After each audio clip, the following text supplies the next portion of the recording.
almost too beautiful to be out on the streets, Alfa Romeo, Aston Martin, Chevrolet, and BMW.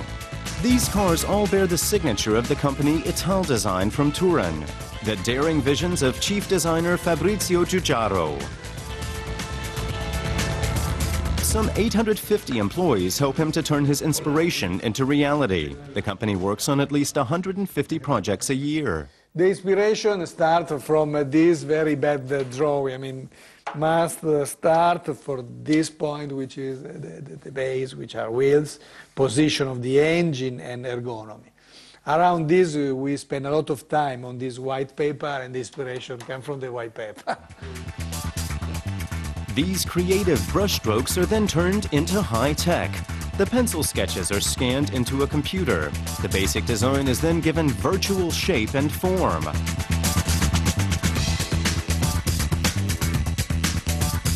In this kind of box, the designers start to make the mathematics. So what we have here is not a dream, it's something that can be shared with the engineering department to understand that the dream that we had is something realistic. The first model of the car is cast in plaster. Small changes can still be made to the design at this stage. Sometimes Fabrizio's father, Giorgio Giugiaro, stops in to see how things are progressing. He founded the company in 1968. Though he's handed the reins to his son, he's still an active force in the company. No production run begins until Giorgio's okayed it. Except for the engine, all the planning and development is done at Italdesign. Most of the cars built here are prototypes. Very few of them ever enter production. The Alfa Romeo Brera was an exception. The press really stimulate the Alfa Romeo to produce this car. So the car has been so successful on the magazine, on the TV, etc., and was not planned to be a production car.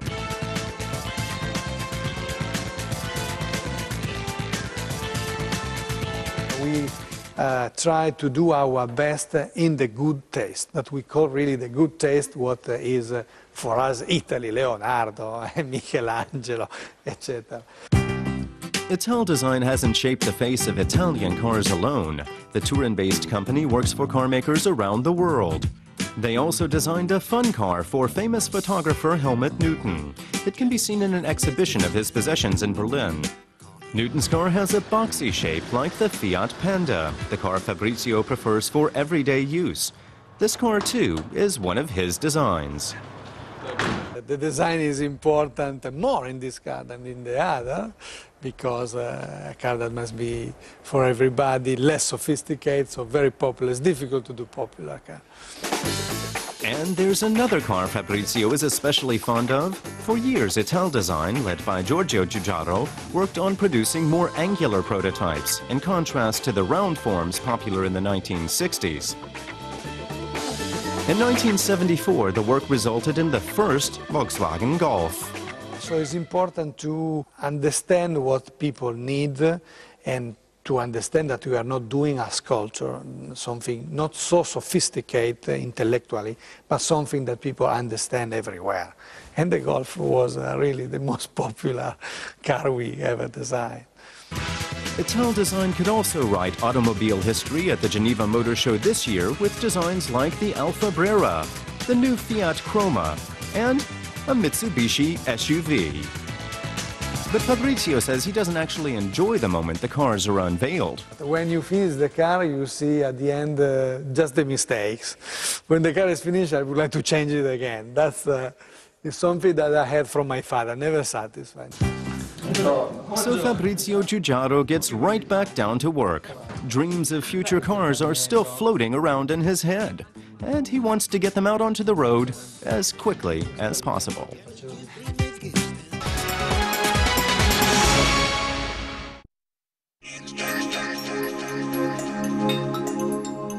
The latest computers are made to catch the eye.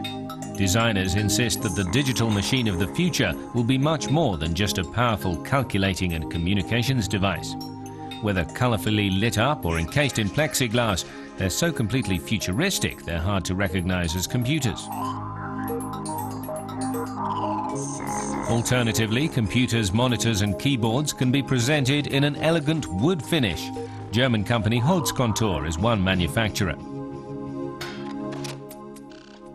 Nowadays, design has become very formative and important for developers and producers. Design is now a selling point, a reason for people to decide to buy a particular product. A few years ago, it would have been unthinkable to clothe high-end technology in a traditional material like wood. A small manufacturer based not far from Hanover produces the wooden keyboards, monitors and accessories. Every set is unique. The keyboard is made out of a single piece of wood. Every key fits in exactly the same place that it once occupied in the original piece of wood. The grain pattern is complete over the length of the keyboard. This kind of work comes at a price, of course. A single set, including monitor, keyboard and mouse, costs around €2,500. You can choose from 26 different kinds of wood. Our target clientele are people who love fine things. We can't be any more precise than that. Sometimes they're companies that are looking to present themselves in an elegant light in public areas, particularly in reception areas. And sometimes they're private customers who want to create their own aesthetically pleasing environment. It seems the days of ugly, standard grey technology are numbered. US company Apple was one of the first to pioneer more attractive hardware. Scandinavia is another trailblazer in the field of computer design. The company Ergonomic is based in Aarhus, Denmark. Its speciality is the aluminium flat screen. You can say the style is very Scandinavian, very cool and laid back, and is very simple. Functionality is an integral part of design. As with Apple, flexible articulated joints are a key part of the overall appearance. As the material choice, we use aluminum, and this brings the heat away from the monitor. It cools the monitor very well, so we don't have to use ventilation holes or small fans, which is used by other companies. Designers aren't the only ones interested in how computers look. PC modding is becoming increasingly popular. People want to customize their computers themselves. Personally, I see it as an art form. The computer is a work of art, a way of expressing your personality, for example, with the choice of color or finishing. But that's where things start to get complicated. Where does design end and personal taste begin? Ultimately, all that matters is that you're happy. It's your computer, after all.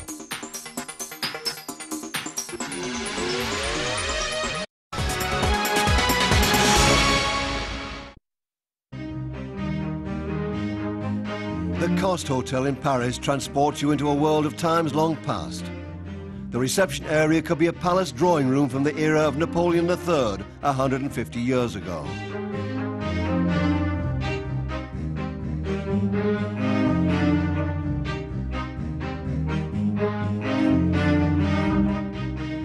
Hotel designer Jacques Garcia says he wants his guests to live like kings. Memories and nostalgia, dreams, these things are so important. If we felt no sense of nostalgia, that would be tragic. The armchairs in the library look like genuine antiques, but in fact they're brand new, designed by Jacques Garcia. Ideally, he'd prefer to light the entire hotel with candles, but as that would present a fire hazard, all the rooms are bathed in a soft light instead. One senses oneself by the way others look, but when you look at them in this light, you don't tend to see all their defects and blemishes because the soft light is so forgiving. And so you feel better about yourself too. And if the atmosphere here makes you feel better, you're more likely to come again. The Coste was Garcia's first hotel project. He began 9 years ago, turning a fairly unassuming palace into one of Paris's most prestigious addresses. The hotel's luxury suite is a favorite residence for celebrities such as the members of R.E.M., singer Patricia Kaas and actor John Malkovich. The furnishings are a mixture of genuine antiques and Jacques Garcia's own designs. They all blend in together to reflect the style of the Second Empire. Ce que j'ai réussi, et qui pour moi me tenait très à cœur, it all works, and that's very important to me. I like to design places that attract a diverse range of visitors. In the restaurant, you may have a group of politicians sitting at one table. Next to them, royalty, or other members of the nobility. And next to them, perhaps a few rock musicians. And at the fourth table, people from all over the world. Avec quelques Chinois et des Japonais au milieu de tout ça. Jacques Garcia is a real self-made man. He comes from a modest background. He got his love of art from his father, who was himself a craftsman. His enthusiasm for his work has remained with him to this day.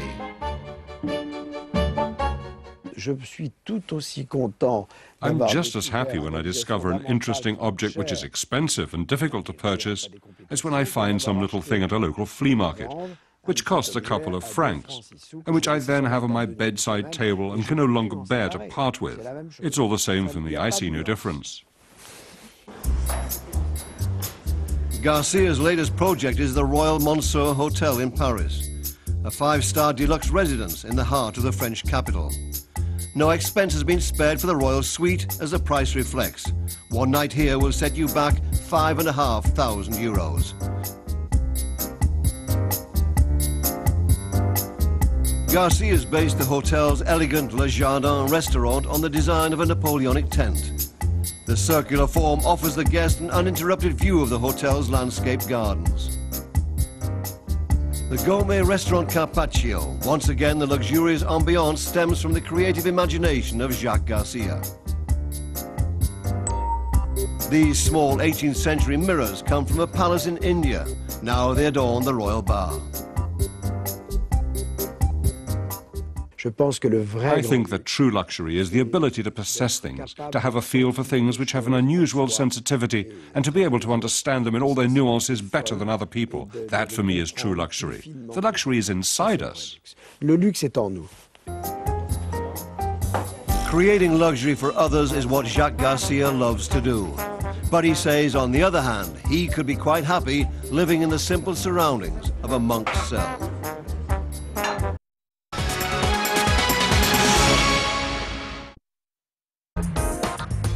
Vitra's headquarters is a designer's paradise. The company is presenting its latest collection here in Weil am Rhein. Best known for its office furniture, people can now furnish their homes with Vitra products, everything from sofas to lamps. The idea for the collection came from the company's chairman, Rolf Fehlbaum.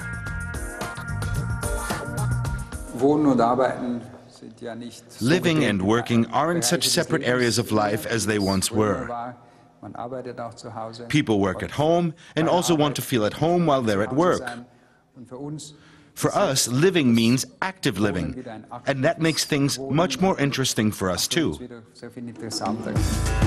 Vitra at home is an eclectic mix of new styles and tried and trusted classics, like George Nelson's coconut chair, created in 1995. The collection comprises 70 years of design history, timeless pieces which have become icons of design. They cost anywhere from 200 to 5,000 euros a piece. But Rolf Fehlbaum also commissioned young designers to create new models for the collection. The French brothers Hervan and Ronan Bourulac have created a very unusual zip rug. With a tug on the zipper, one carpet becomes two. You can decide the sizes, sometimes interesting. I mean, it gives just some solution to people, because sometimes you wish to have a carpet on which you would have your sofa, for example, and then you find out that if it's a little bit bigger, again, you can have your child playing on the side of it. Bourulac is a young designer who's known for his ingenious concepts. In 2002, aged 26, he won the London Design Award. For Vitra at home, he created algae, snap-together plastic pieces which can form curtains, screens or wall decorations. The inspiration came from nature itself. It's something which you use to make a curtain or a separation. So why to make a curtain or a separation? The first answer is maybe we need that. It's true that in a house we can have some really hard walls that already exist. Another modern classic is this lounge chair, conceived by American designers Charles and Ray Eames in 1956. But Vitra is more than just furniture. The company says it's also an idea, a philosophy. Architecture is part of it. That's why the company's headquarters were designed by world-famous architect Frank Gehry. The original pieces which inspired their best-selling models are on display here in the company's museum. Ours was the first Frank Gehry building in Europe. It was completed in 1989. Gehry also makes furniture for us, and rotating exhibitions take place here in the Vitra Design Museum. Currently, the museum is showing one-of-a-kind objects from Rolf Fehlbaum's private collection. Included is the first cantilever chair designed by the Eames family. The museum's priceless collection is also one of the world's biggest. It includes a Lloyd loom chair made of paper and a folding chair from the American Eileen Gray, which became world famous. Furniture is Rolf Fehlbaum's passion. We try to understand people's needs and respond to them. And that's something that never really ends. It's ongoing. The Vitra at Home collection is a work in progress too. The company will present its newest designer pieces at the Milan Furniture Fair in April. And what will they look like? That's still strictly top secret.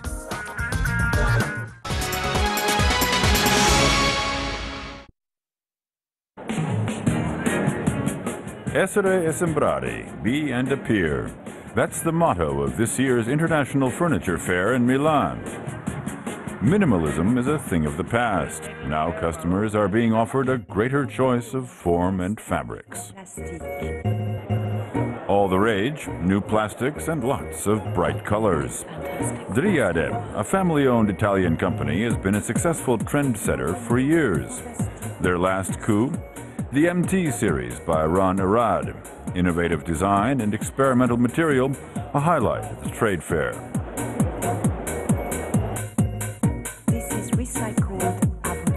Driade doesn't just stand for trends, but also traditions.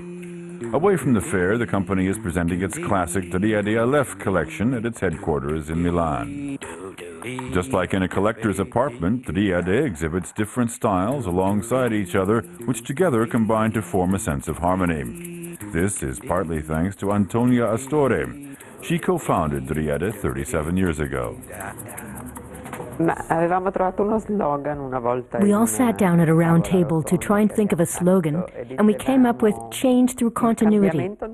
I'd say that's how you could describe Driade. We always wanted to continue with the original Driade idea, not to design individual collector's items, but to present a total lifestyle.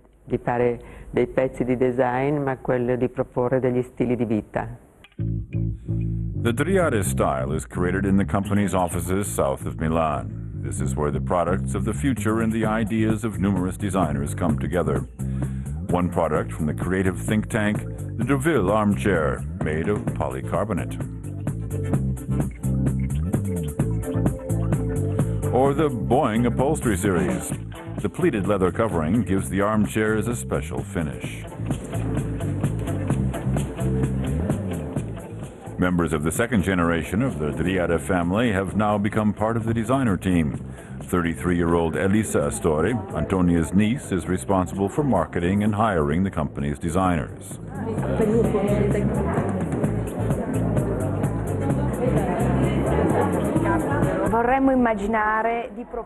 We'd like to present tomorrow's trends.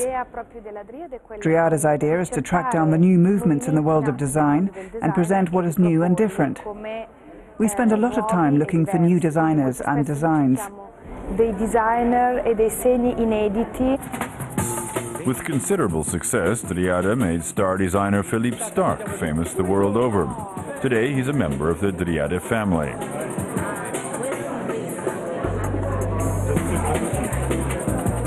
The French designer has been creating new chairs for Driade for 20 years now.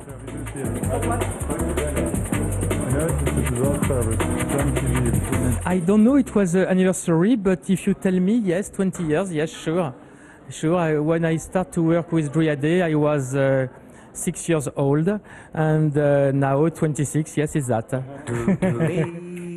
At least Stark has youthful energy. The 1985 Costas chair is already a modern-day classic, but its designer acts almost condescendingly to his craft. We don't care about design. Who needs design? Design is absolutely not a priority. We need love, we need peace, we need anything. Cold champagne if you want, but we definitely don't need design. Nevertheless, the designer carousel keeps on turning. The trade fair in Milan is the highlight of the year for the Driade team.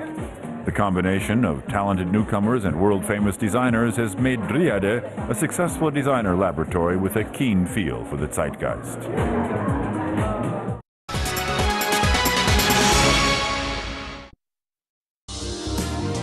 The bathroom is a place to hang out and relax. It's a wellness temple in the privacy of your own home.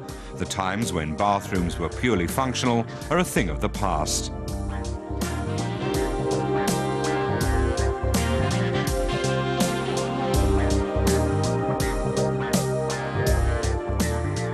That's partly due to this man, trendsetter Andreas Dornbracht. He believes people have started seeing the bathroom as part of their living space. The introduction of these elegant suites revolutionized the bathroom 15 years ago.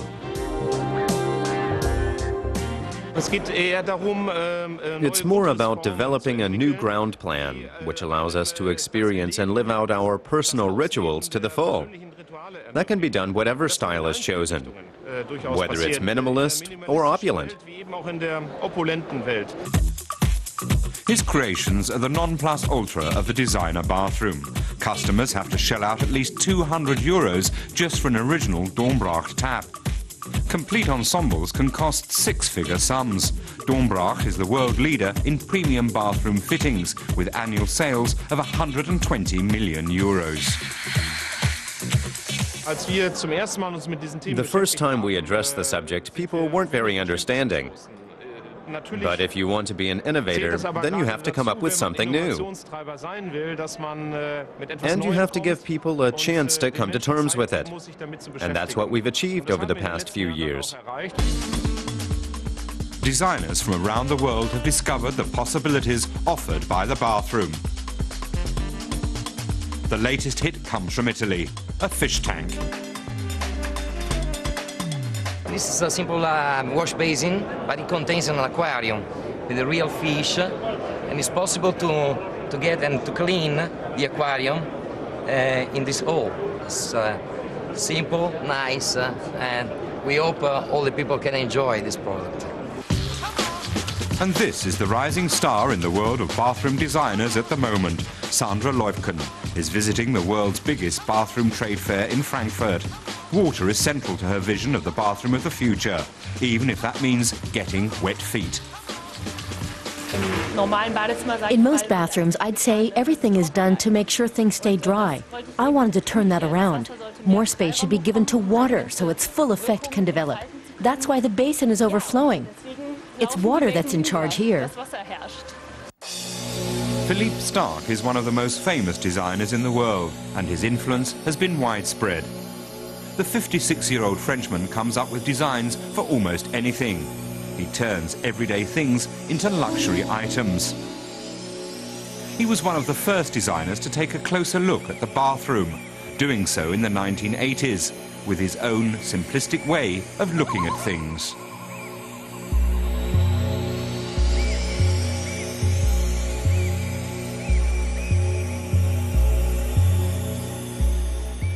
I've never used overblown speech, you know, like, is minimalism better than Baroque? I don't care. I don't know the difference. The bathroom has a long history as a place to relax, at least in castles and villas, for a long time before the bathroom was used in a purely functional way. This is a whimsical but practical invention from the 1950s. The sink in the kitchen hides the bathtub in today's modern bachelor pad. Where's it all heading? It's all about finding new possibilities to shape the room we have, and then to put that into action. So I can see possibilities in combining the bathroom and bedroom. I can also see new possibilities as far as flats or houses are concerned, by putting the bathroom, for example, outside. And on that note, this outdoor dream in green is already available for around €25,000.